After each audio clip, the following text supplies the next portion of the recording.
بسم اللہ الرحمن الرحیم۔ یہ ریڈیو قطر ہے۔ اب آپ محمود احمد سے خبریں سنیے۔ ابتدا میں پیش خدمت ہیں اہم خبروں کی سرخیاں۔ نائب وزیر اعظم و وزیر خارجہ نے غیر وابستہ تحریک میں شامل ممالک کے سربراہان اور وزراء اعظم کی سربراہ کانفرنس میں شرکت کی ہے۔ وزارت صحت نے آج ایک اعلان میں قطر میں کرونا وائرس کے 951 نئے کیسز کی تصدیق کی ہے اور قطر نے افغانستان میں کیے گئے 2 حملوں کی شدید مذمت کی ہے۔ یہ تھیں اہم خبروں کی سرخیاں اور اب سے چند لمحوں بعد تفصیل سے خبریں نشر کی جائیں گی۔ لیجیے اب آپ تفصیل سے خبریں سنیے۔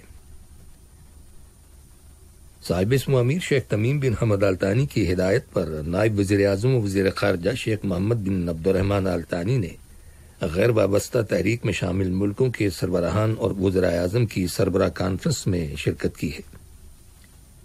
ویڈیو لنک کے ذریعے ہونے والی اس کانفرنس کا عنوان تھا کووڈ-19 کے خلاف ہم سب متحد ہیں۔ اس سربراہ کانفرنس میں کرونا وائرس کی روک تھام کے لیے بین الاقوامی یکجہتی، ضروری طبی ساز و سامان اور آلات کی فراہمی میں تعاون کے موضوع زیر بحث آئے۔ اس کے علاوہ اس وبا کے بعد استحکام اور اقتصادی اور سماجی ڈیولپمنٹ کے لیے کثیر فریقی ترقی کے فروغ اور ایک ورکنگ ٹیم قائم کرنے کی بات چیت بھی ہوئی۔ یہ کمیٹی غیر وابستہ تحریک میں شامل ملکوں کی بنیادی طبی، سماجی اور انسانی ضرورتوں کی اصل عکاسی کرنے والی مشترکہ رپورٹیں تیار کرے گی تاکہ یہ ممالک اس وبا کی روک تھام کر سکیں۔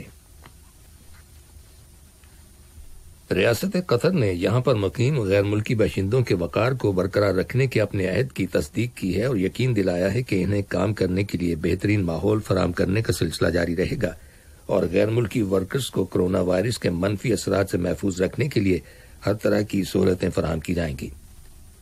اس بات کا اظہار ایک ویڈیو اجلاس کے دوران کیا گیا جس کا اہتمام قطر کی وزارت انتظامی ترقی، محنت اور سماجی امور نے کیا تھا، جس میں قطر میں غیر ملکیوں کے کمیونٹی لیڈرز نے شرکت کی۔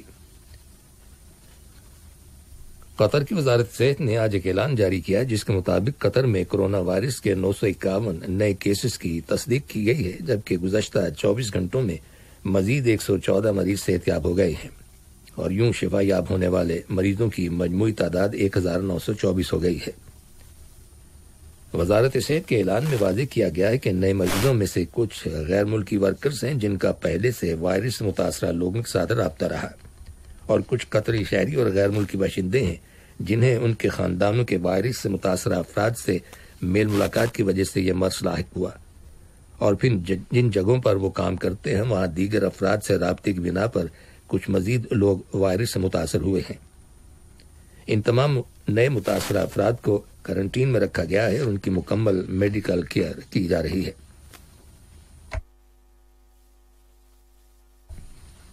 قطر سینٹرل بینک QCB نے آج 600 ملین قطری ریال کے ٹریجری بلز 3، 6 اور 9 ماہ کی مدت کے لیے جاری کیے ہیں۔ ان ٹریجری بلز کا اجرا قطر سینٹرل بینک کی مالیاتی پالیسی کا حصہ ہے جس کا مقصد ملک میں مالیاتی نظام کو مضبوط بنانا اور اوپن مارکیٹ آپریشنز کو متحرک کرنا ہے۔ ریاست قطر نے افغانستان میں کیے گئے 2 حملوں کی شدید مذمت کی ہے۔ ان میں سے ایک حملہ جنوبی علاقے میں سیکیورٹی فورسز کی تنصیبات پر کیا گیا جبکہ دوسرے حملے میں مشرقی علاقے میں ایک مسجد کو نشانہ بنایا گیا۔ وزارت خارجہ نے ایک بیان جاری کیا ہے جس میں اس موقف کا اعادہ کیا گیا ہے کہ ریاست قطر تشدد اور دہشت گردی کی ہر طرح کی کارروائیوں کو مسترد کرتی ہے، خواہ ان کی وجوہات اور مقاصد کچھ بھی کیوں نہ ہوں۔ وزارت خارجہ کے بیان میں افغانستان کی حکومت کے ساتھ یکجہتی کا اظہار کیا گیا ہے۔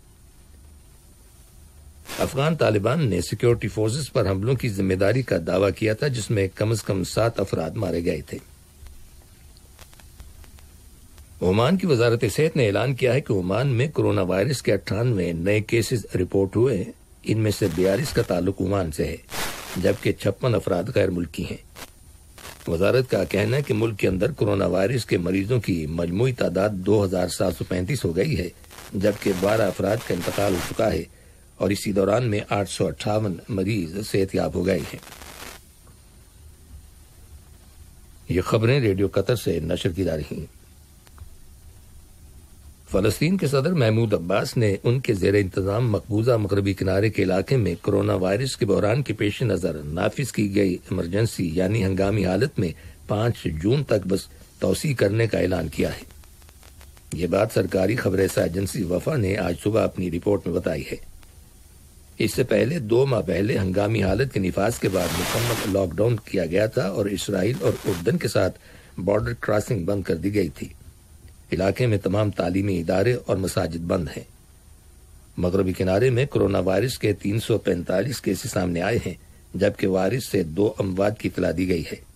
اس علاقے میں تقریباً 30 لاکھ فلسطینی آباد ہیں۔ آج نئی دلی سے ملنے والی رپورٹس کے مطابق بھارت میں گزشتہ 24 گھنٹوں کے دوران کرونا وائرس کے 3900 کیسز رپورٹ ہوئے ہیں، جو ایک ہی روز میں ریکارڈ کیس ہے، جبکہ اسی دوران میں 195 مریض ہلاک ہوئے ہیں۔ اس وقت بھارت کے اندر کرونا وائرس کے مریضوں کی مجموعی تعداد 46,000 سے زیادہ ہے اور اب تک 1,568 مریضوں کا انتقال ہو چکا ہے۔ دریں بھارت کی حکومت نے کرونا وائرس کی وجہ سے دنیا کے مختلف ممالک میں موجود بھارتی شہریوں کی وطن واپسی کے لیے وسیع پیمانے پر کام شروع کر دیا ہے اور اس مقصد کے حصول کے لیے چارٹرڈ ہوائی جہازوں کے علاوہ نیوی کے بحری جہازوں کے ذریعے اپنے شہریوں کو وطن واپس لانے کا فیصلہ کیا ہے۔ رپورٹس کے مطابق بھارتی شہریوں کی واپسی کا کام آئندہ جمعرات کے دن سے شروع ہو جائے گا۔ ایران اور ترکی کی حکومتوں کے درمیان کرونا وائرس کی صورتحال کے باوجود تجارت اور کاروبار کو بحال کرنے کے لیے مذاکرات جاری ہیں۔ اس مقصد کے تحت ایران کی ٹریڈ پروموشن آرگنائزیشن سے نگران اور ترکی کے کسٹمز اور تجارت کے نائب وزیر کے درمیان ویڈیو کانفرنس کے ذریعے بات چیت ہوئی ہے، جس میں دونوں ملکوں کے مابین تجارت کو فروغ دینے اور کرونا وائرس کے باوجود ٹریڈ بارڈرز کھولنے کے بارے میں غور و خوض کیا گیا ہے۔ رائٹرز خبر رساں ایجنسی نے عمان سے خبر دی ہے کہ شام کے فضائی دفاع نے حلب صوبے میں ایک ریسرچ سینٹر اور ایک فوجی اڈے پر اسرائیلی جنگی ہوائی جہازوں کے میزائل حملے کو ناکام بنا دیا ہے۔ شامی فوج کے بیان میں کہا گیا ہے کہ اسرائیلی طیاروں نے حلب کے مشرقی رہی علاقے صفیرہ میں فوجی بیڑکوں کو نشانہ بنایا۔ فوج کا کہنا ہے کہ وہ ان حملوں سے ہونے والے نقصان کا اندازہ لگا رہی ہے۔ علاقائی انٹیلیجنس ذرائع کا کہنا ہے کہ اسرائیل نے شام پر ایسے وقت میں حملے کیے ہیں جب شام سمیت دنیا کی توجہ اس خطے میں کرونا وائرس کے پھیلاؤ کی روک تھام کی طرف مبذول ہے۔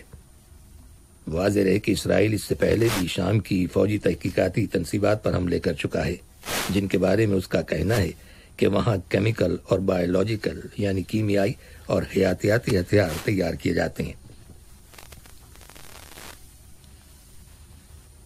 امریکہ کے وزیر دفاع مارک ایسپر نے ایک بیان میں کہا ہے کہ افغانستان کے اندر امن عمل میں پیش رفت بہت سست ہے، جبکہ طالبان جنگجو تشدد کی کارروائیوں کا سلسلہ جاری رکھے ہوئے ہیں اور دوسری جانب افغان لیڈروں صدر اشرف غنی اور عبداللہ کے درمیان سیاسی کشیدگی بدستور جاری ہے۔ امریکہ اور طالبان کے درمیان رواں سال 29 فروری کو امن معاہدہ طے ہو جانے کے بعد افغان گروپوں کے درمیان مذاکرات کی راہ ہموار ہو گئی تھی، لیکن ملک کے اندر قیدیوں کے تبادلے میں تاخیر اور سیاسی عدم استحکام کی وجہ سے امن معاہدے پر عمل درآمد نہیں ہو رہا۔ مارک ایسپر کا کہنا ہے کہ افغان حکومت اور طالبان نے ایک دوسرے کے قیدی رہا کیے ہیں، لیکن اس عمل کو تیز کرنے کی ضرورت ہے اور یوں بھی قیدیوں کو کرونا وائرس سے محفوظ بنانے کے لیے ان کی رہائی کے عمل میں مزید تیزی آنی چاہیے۔ وینزویلا کی حکومت نے 2 امریکی شہریوں کو حراست میں لے لیا ہے، جن پر الزام ہے کہ وہ ملک کے صدر نکولوس مادورو کی حکومت کا تختہ الٹنے کی منصوبہ بندی میں ملوث تھے۔ رائٹرز خبر رساں ایجنسی کی رپورٹ کے مطابق اپوزیشن کے لیڈر جان گوئیڈو پر الزام عائد کیا گیا ہے کہ انہوں نے صدر مادورو کی حکومت کو ختم کرنے کے منصوبے کے سلسلے میں مالی مدد فراہم کی تھی۔ صدر نے ٹیلی ویژن پر اپنے خطاب میں حراست میں لیے گئے دونوں امریکی شہریوں کے پاسپورٹ دکھائے۔ ان کا دعویٰ تھا کہ یہ لوگ امریکی سیکیورٹی فورسز سے تعلق رکھتے ہیں۔ یاد رہے کہ امریکی حکومت نے وینزویلا کی تیل کی کمپنی پر پابندی عائد کر رکھی ہے اور اس کے تمام اکاؤنٹس بھی منجمد کر دیے ہیں۔ سامعین، دوحہ اور اس کے نواحی علاقوں میں عشاء کی اذان کا وقت ہو گیا ہے۔ اور مغربی لائبیریا میں ایک کان کے حادثے میں نامعلوم تعداد میں کانکنوں کے ہلاک ہو جانے کی خبر ملی ہے۔ اس بات کا انکشاف کانکنی کے شعبے کے نائب وزیر ایمینول سوین نے آج صبح رائٹرز خبر رساں ایجنسی سے گفتگو کرتے ہوئے کیا۔ ان کا کہنا تھا کہ ہلاکتوں کی صحیح تعداد ابھی تک معلوم نہیں ہو سکی۔ آخر میں اہم خبروں کی سرخیاں ایک بار پھر سن لیجیے۔ نائب وزیر اعظم اور وزیر خارجہ نے غیر وابستہ تحریک میں شامل ممالک کے سربراہان اور وزرائے اعظم کی سربراہ کانفرنس میں شرکت کی ہے۔ وزارت صحت نے آج ایک اعلان میں قطر میں